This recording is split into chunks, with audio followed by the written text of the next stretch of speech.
इसी समांतर श्रेणी के n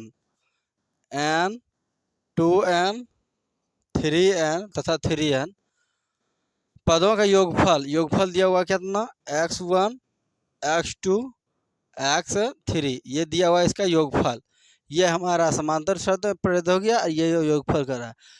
और तो करा सिद्ध कीजिए कि सिद्ध हमको क्या करना है कि x3 बराबर 3 इंटू x2 और माइनस में x1, ये हमें सिद्ध करके दिखाना है। प्रश्न में ये पूछा हुआ है कि ये समांतर श्रेणी है, इसका योगफल दिया हुआ है और ये हमें सिद्ध करके दिखाना है कि x3 बराबर 3 इंटू x2 माइनस इंटू।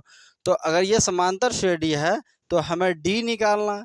तो d बराबर क्या होता है 2n माइनस में n, और इसका भी d एक और d निकालेंगे तो दोनों d आपस में बराबर होना चाहिए, यानी 3n। अगर आगे और d निकाला जाए तो यहाँ हो जाएगा 3n माइनस में 2n। तो ये d दोनों बराबर है, ये दोनों भी बराबर होना चाहिए। तो यहाँ पे हो जाएगा d बराबर d अगर लिखते हैं तो हो जाएगा यहाँ पे 3n माइनस में 2n बराबर में यहाँ हो जाएगा 2n माइनस में n। तो ये d से d वैल्यू हमारा ख़त्म हो जाता है। यहाँ से 3n बराबर यहाँ घटे 3n में 2n घटेगा, बचेगा n बराबर यहाँ हो जाएगा 2n में 1 हो जाएगा था n हो जाएगा। तो इससे पता चल रहा है कि n बराबर n हो जाएगा।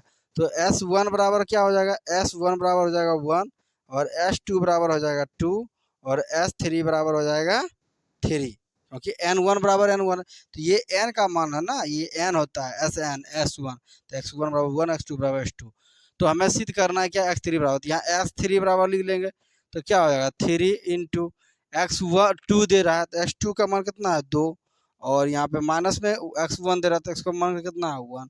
अब इसको हल कर देंगे तो x3 का मान कितना हो जाएगा 3। अब यहाँ हो जाएगा 3 गुना 2 में से घटेगा 1, तो यहाँ बचा रहा क्या 3 बराबर 3, 3 बराबर 3। तो ये हम लिख सकते हैं अतः s3 बराबर 3 इंटू s2 माइनस x1 सिद्ध, प्रूफ हुआ, PROVED प्रूफ।